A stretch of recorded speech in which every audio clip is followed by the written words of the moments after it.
Greetings, greetings, Israel. Adopted, grafted heirs, joint heirs, wherever you may be.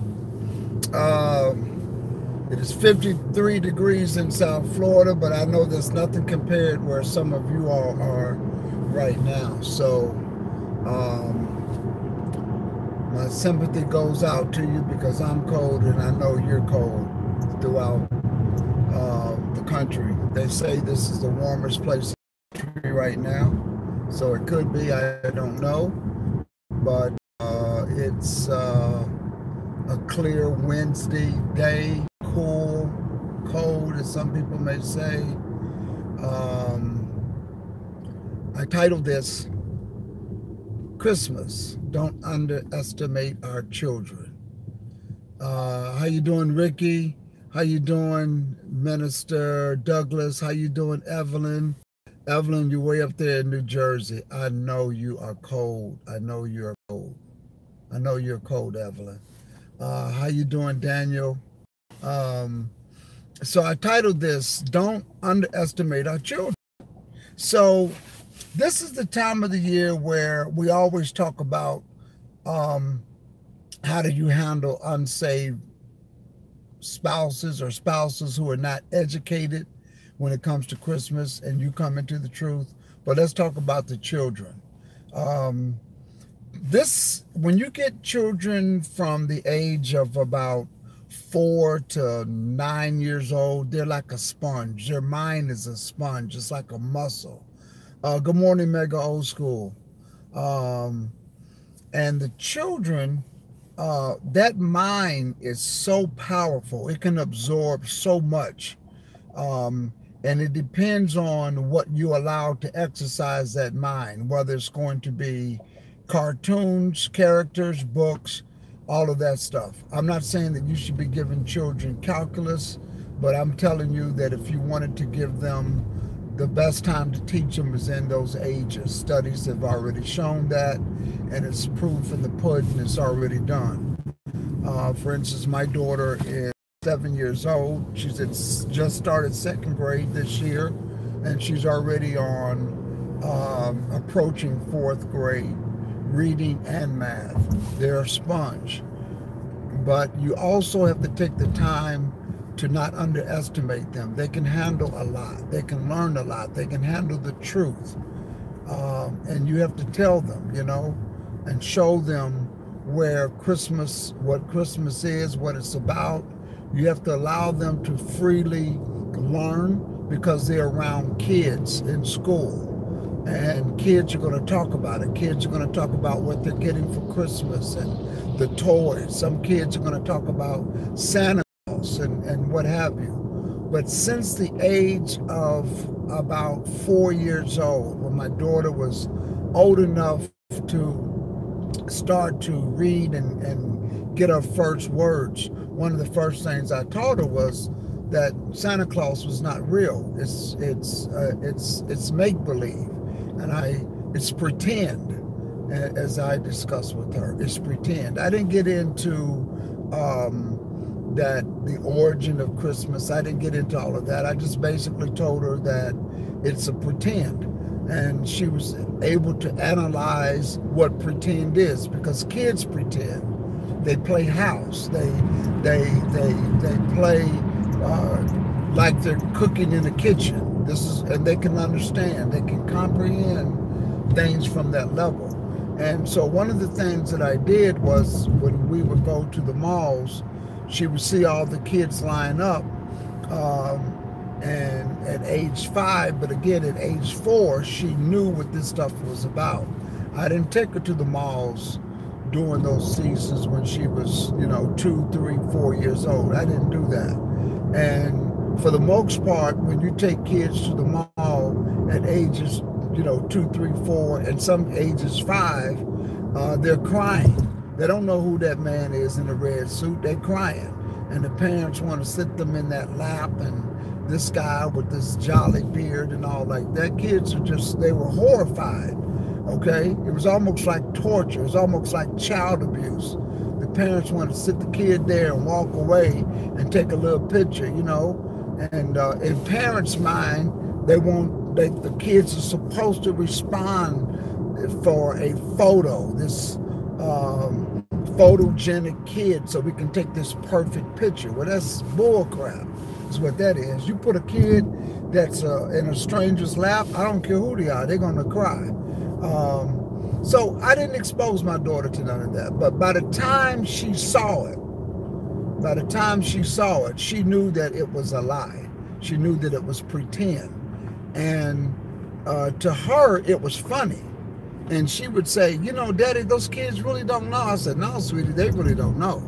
And so she went to school, and when she was among other kids and she got into like kindergarten, some of the kids would cry about this time of the year because my daughter would tell them, Santa Claus is not real, that's pretend. No, that's your mommy and daddy, they're lying to you. It's they're pretending with you, is what she would say. And the kids would say, no, that's not true. And then they would, you know, tell the teacher, Chloe's said Santa Claus is not real, you know, and so it was funny because the first thing the schools think that you're Jehovah's Witness when you tell them that. You know, I explained to them our faith is we're the original Christian faith. That's a different subject at a different time. But anyway, you know, kids can handle it. And so there was another young girl that's at our church, and her parents were sharing with me how she said to her father, she says, wow, those poor kids for Christmas. And he asked her why. She says, they all have to wait till this Christmas. And she says, this Christmas until they get their toys.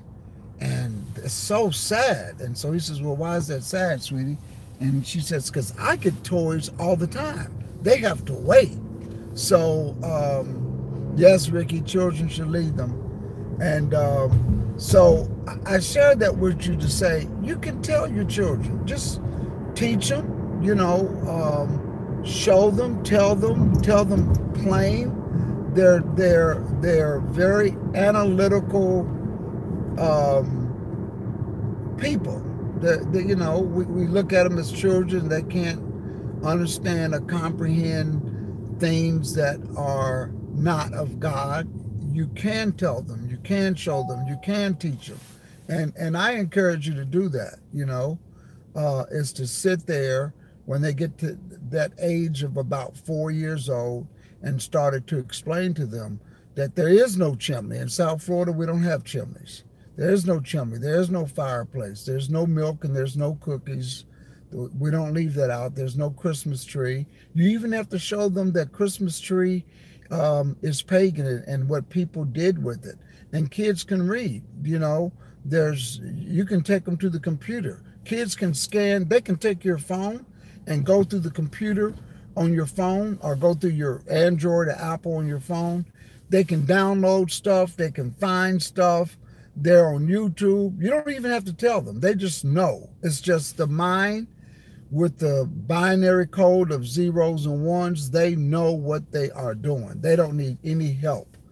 I see there's a little girl in our congregation. She's about 2 years old. She goes to the phone. She goes to her parents' phone, and she goes and she looks for her cartoons, whatever she's doing.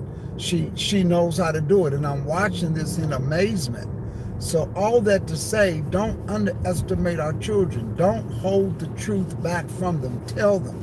Train up a child when they are young, and when they're old, they won't depart from it. Don't feel like it's something you got to hide from them, because that age of 4 to about 8 or 9 years old, they're exposed to other kids at school, and they'll feel like that they're missing something. So you need to build that strong base now so they can strongly and with courage, with lots of courage to say, wow, those poor kids, they really don't understand. They really believe that that guy is going to come into their house and bring them toys. That guy knows whether they've been naughty or nice. That guy, who we all don't know, is going to come and in the sky with some reindeers in the sky. And you'd be surprised. There are second graders, as my daughter was telling me. Dad, you see that guy right there, that kid right there? Yeah. Dad, can you believe that he thinks that there's reindeers in the sky with a sled? I says, no way. You know, she said, no, seriously, Dad. This is what this, and she says, and she just like shakes her head. She says, I can't believe it. So I go with the, you know, I'm like, wow, that's amazing that the parents got them thinking that. In second grade, they still believe that. So Ricky says the apple does not fall from the tree. We have to stop the lies. Yeah, you know, if the parents, you know, sometimes parents, Ricky, they feel like, oh, it's for the kids, it's for the kids. You know, kids would prefer that you treat them with respect. They really would. I mean, if they know the truth and you tell them, they look at you, wow, you know, my parents are not lying to me. All of those other parents are lying. They would rather that you treat them with respect, you know, and if you treat them with respect, they will honor you more. They will look at you really in a different light. Like I explained to our children, our congregation, about pork and what pork is, and how, why is it unclean? Because it cleans the earth. You know, when you explain that to children and show them the ecosystem and how it all works, and it's a natural filtration system to keep the earth clean, that certain animals clean the water, clean the earth, and certain things of the sea, it cleans the bottom of the ocean. And because of that, he doesn't want us to eat it. You know, when you tell kids, hey, you see that lobster right there? We don't eat that because it eats all the boo-boo and dead fish from the bottom of the ocean. They'll look at it and they go, ugh, you know. So, and it can be embarrassing sometimes. It can be embarrassing sometimes. I will tell you that, because I remember one time we were at a supermarket, and inside the supermarket they had this big aquarium, this big fish. Where it wasn't, it was a lobster tank. So in the seafood section, you can pick you a lobster. So this guy was picking out a lobster, and my daughter goes like, what's he gonna do with that? I said, he's gonna take it home and eat it. And right away, she turns and she goes, ugh, he's gonna eat that thing? It eats boo-boo.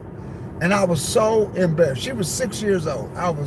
And the guy turns around and he looks, and he, you know, he kind of looks at me, he looks at her, and he, you know, and she says, ah, and then she leaves her face like squinched up and watches the guy as the guy from the fish department, or that whatever seafood, he's putting it in the bag for him and all like that. And she was like, get away. And it was almost like, she's looking at this guy like, man, you're getting ready to eat boo-boo, you know? And the guy felt like, he felt bad. He really did. I just felt embarrassed. So I'm trying to grab her to kind of come on, let's mind our own business. But she started to like back off away from out of the area. And of course, other people started to laugh. They thought it was cute and they were laughing. And so this guy comes up to me. He says, you know, she is right. I says, oh yeah, I taught her that. We don't eat that. So it was an opportunity to educate somebody. And he says, you know, she is right. Shrimp do that, catfish do that. And I said, do you eat according to the dietary law? And he didn't know what I was talking about. So I explained to him that we did. So it was an opportunity to educate some other people. But all that to say, don't underestimate our kids. They are so wonderfully gifted. Their minds, they can comprehend.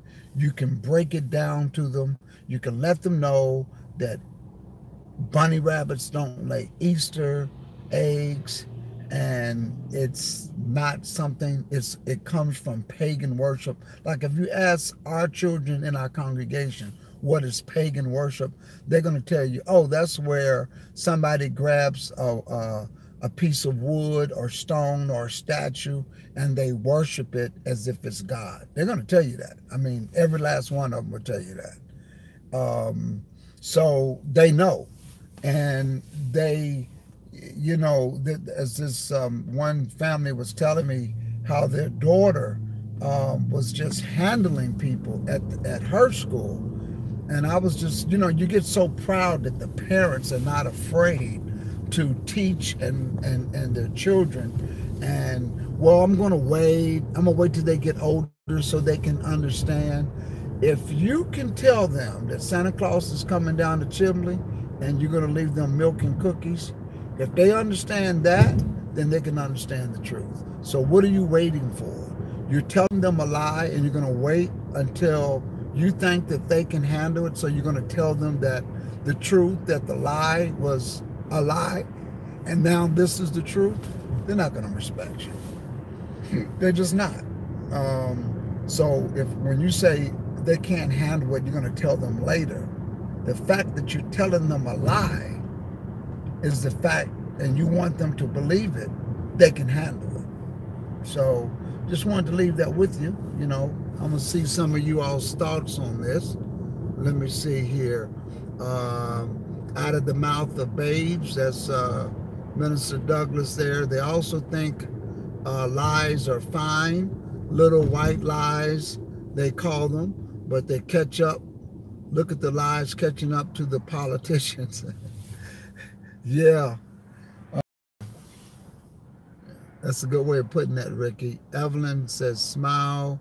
Old School says, when you lie about Santa, when children get to be teenagers and young adults, they think that the Messiah is a lie as well. That's a very good point. Santa, Easter, Thanksgiving, when are the lies enough? We carry on the tradition.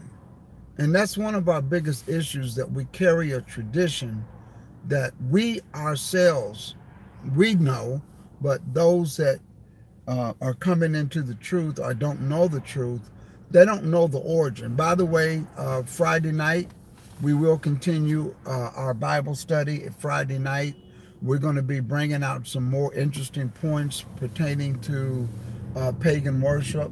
That's going to be around 8. We're going to get started right at 8 o'clock.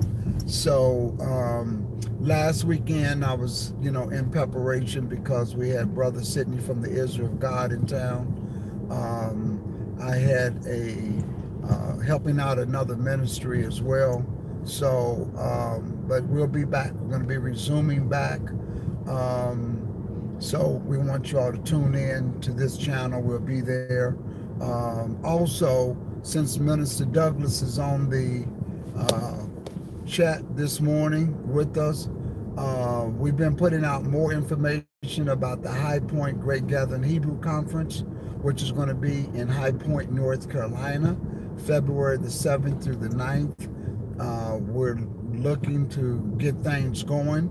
The hotel is the Red Lion Hotel. The Red Lion Hotel is a nice mid-sized conference type hotel. They have a nice conference room. They have nice rooms. They have a very good rate, a conference rate, but that's the host hotel for the High Point Great Gathering Hebrew Conference. We're going to be having Brother Benaiah Israel as one of our presenters, myself, a lot of great musical entertainment is going to be between all of this knowledge that we're going to be sharing there. Local artists and who live in the area, but they're renowned. They're very popular. They have EP music out, which is like a CD. They call that. So they're going to be there. We did put out a 1-minute info commercial or info promotion video on it. It's on this channel. So we're going to be making more, sending more out, so that those of you that are in the area can can continue to send it to people that you know, and maybe you want to fly in and register. There is no registration fee. The registration fee is zero. So, but we want you to register. We do want you to register so that we'll know how many people are attending, so that they can know how to properly prepare and set up. So I just wanted to leave that with you. Thank you all for tuning in with me this morning on my live car cam. Just wanted to do this because it keeps me strong. It keeps me strengthened. You know, we all go through things. We all go through our trials and tribulations. And it seems like this is my season. But, you know, we have a work and we got to continue to do it. And so that's what we're doing. So peace and blessings to all of you all. And we'll talk soon.